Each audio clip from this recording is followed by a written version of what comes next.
एक समय की बात है। एक राज्य में एक प्रतापी राजा राज करता था। एक दिन उसके दरबार में एक विदेशी आगंतुक आया और उसने राजा को एक सुंदर पत्थर उपहार में दिया।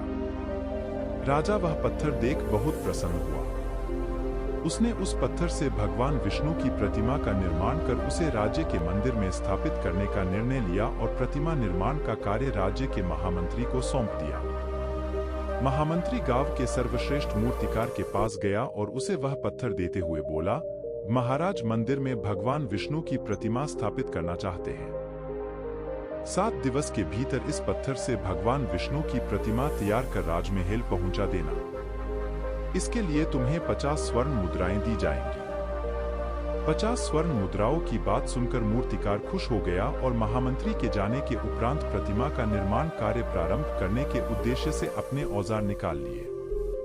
अपने औजारों में से उसने एक हथौड़ा लिया और पत्थर तोड़ने के लिए उस पर हथौड़े से वार करने लगा, किंतु पत्थर जस का तस रहा। मूर्तिकार ने हथौड़े के कई वार पत्थर पर किए, किंतु पत्थर नहीं टूटा। 50 बार प्रयास करने के उपरांत मूर्तिकार ने अंतिम बार प्रयास करने के उद्देश्य से हथौड़ा उठाया, किंतु यह सोचकर हथौड़े पर प्रहार करने के पूर्व ही उसने हाथ खींच लिया कि जब 50 बार वार करने से पत्थर नहीं टूटा, तो अब क्या टूटेगा।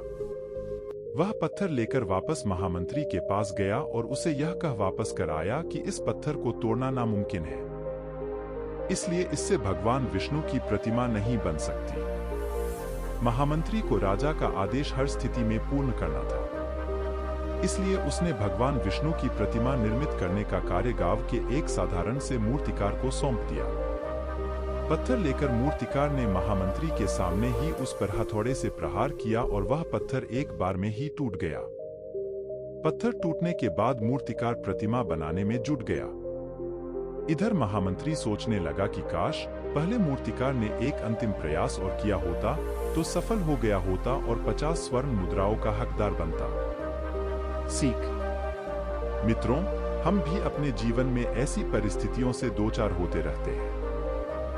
कई बार किसी कार्य को करने के पूर्व या किसी समस्या के सामने आने पर उसका निराकरण करने के पूर्व ही हमारा आत्मविश्वास डगमगा जाता है और हम प्रयास किए बिना ही हार मान लेते हैं। कई बार हम 1-2 प्रयास में असफलता मिलने पर आगे प्रयास करना छोड़ देते हैं, जबकि हो सकता है कि कुछ प्रयास और करने पर कार्य पूर्ण हो जाता या समस्या का समाधान हो जाता। यदि जीवन में सफलता प्राप्त करनी है तो बार बार असफल होने पर भी तब तक प्रयास करना नहीं छोड़ना चाहिए जब तक सफलता नहीं मिल जाती। क्या पता जिस प्रयास को करने के पूर्व हम हाथ खींच ले वही हमारा अंतिम प्रयास हो और उसमें हमें कामयाबी प्राप्त हो जाए।